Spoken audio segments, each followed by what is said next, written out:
up-tempo bubblegum rock and roll rave up of sorts at number 11 on WTBC's Top 30 survey the week of July 18th, 1973, up from number 14, Get Down by Gilbert O'Sullivan from the UK, his third top 10 American hit. His first hit record in England was in 1970, Nothing Rhymed. Top 10 in Britain, went to number 1 in the Netherlands, and Get Down was big in Europe. It went to number 1 in Britain for a couple of weeks. It also went to number 1, topped the German charts, number 1 in Ireland, Austria, number 3. Some went to number 3 in the Netherlands, Spain. Gordon Manning produced some of his records. Gordon Manning. Gilbert O'Sullivan signed with Gordon Manning's record label. It was called MAM Records. This was late 60s, around 1969. Gordon Manning was the manager of Tom Jones and Engelbert Humperdinck. He took Gilbert O'Sullivan under his wings, produced his records, and Claire was the second top 10. Alone Again Naturally was Gilbert O'Sullivan's first American hit, and then Claire came out Christmas 1972. That was a lovely record. Referenced Claire. Claire was Gordon Manning's daughter. I forgot how old she was, 3 or 4 years old. That was her giggling at the end of the record. And she said Uncle Ray. It was an affectionate name for Gilbert O'Sullivan. I believe his real first name was Raymond.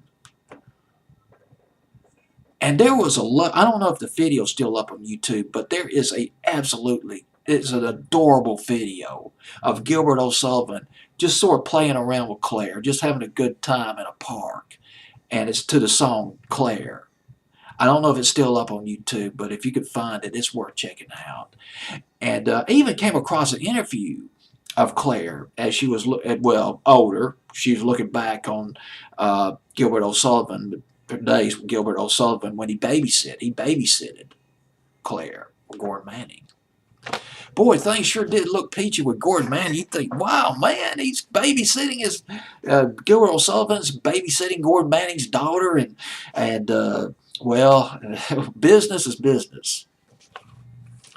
And the rock and roll business, the entertainment business can be pretty brutal. The hits started to dry up for Gilbert O'Sullivan by the mid-70s. As a matter of fact, Get Down was his last top 10 hit. He only had 3 top 10 hits here in the States. That's it. He had several other top 40s.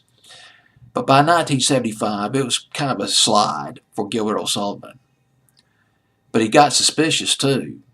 He found out that his recording contract favored Gordon Manning. So here we go. We got a discrepancy, and there was a lot of argument about this, between Gordon Manning and Gilbert O'Sullivan. How much money are my records earning compared to how much money I'm actually getting? And boy, there's a discrepancy right there. Happens all the time. But Gilbert O'Sullivan, the courts ruled in favor for Gilbert O'Sullivan, but it took a long time. This was in 1982, but he was awarded £7 million in back royalties. Back in 1982, that would be the equivalent of about £20 million in today's currency, and this is 2015. But back to the good old days of the summer of 1973, back when Gilbert O'Sullivan was pumping out the hits. He was babysitting Gordon Manning's daughter, his lovely daughter, Claire. This is Get Down at number 11 on WTBC survey, July 18th, 1973.